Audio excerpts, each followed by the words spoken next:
Okay, hello everyone.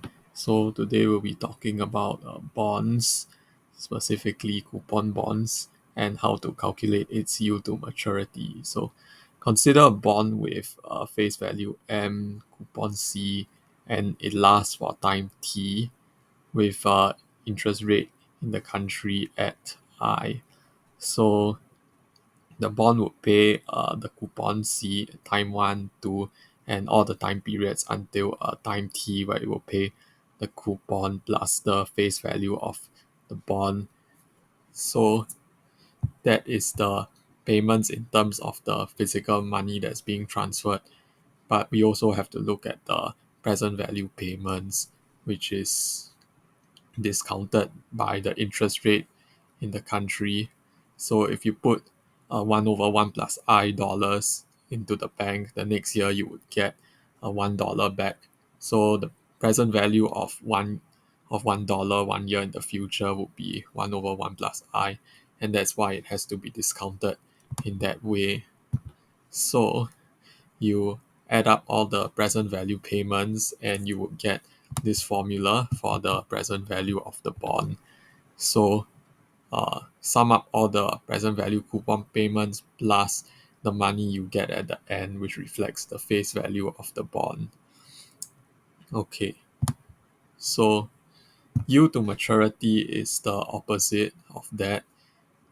It's now that you are being given a present value, which is the price people are selling the bond for, and what you want to do is solve for I, the interest rate in the country, such that the bond and the bank will give the same return, where it will make no difference whether you invested in this bond rather than putting your money in the bank. Okay, so it's a bit harder to calculate compared to calculating present value because it is hard to make I the subject of the formula, and hence we have to use Python for that.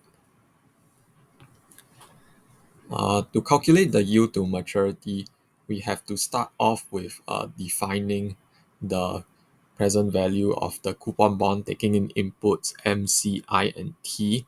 Start off by initializing the PV to be 0.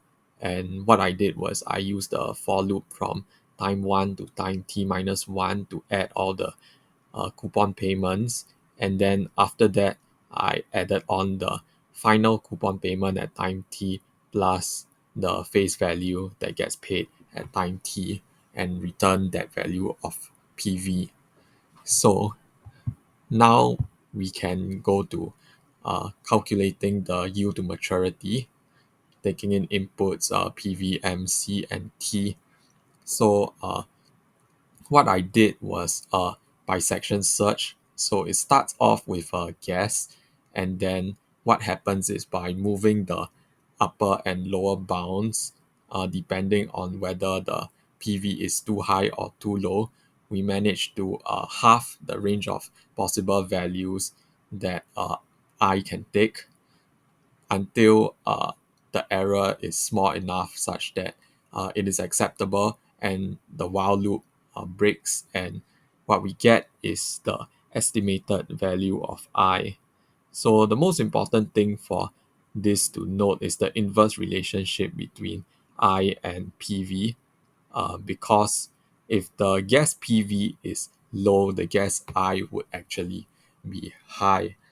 How this works is because I is in the denominator for all the terms that lead to calculating the PV, and hence this inverse relationship holds. So we can do an example now. Suppose we had a bond selling for $105 with face value of 100, and which gives coupon $7 and lasts for 10 years.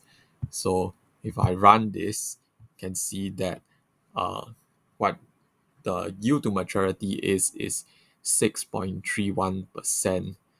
So uh, higher a higher PV, a higher selling price leads to a lower yield to maturity as expected. And this is how, by using coding, we can solve this rather challenging problem.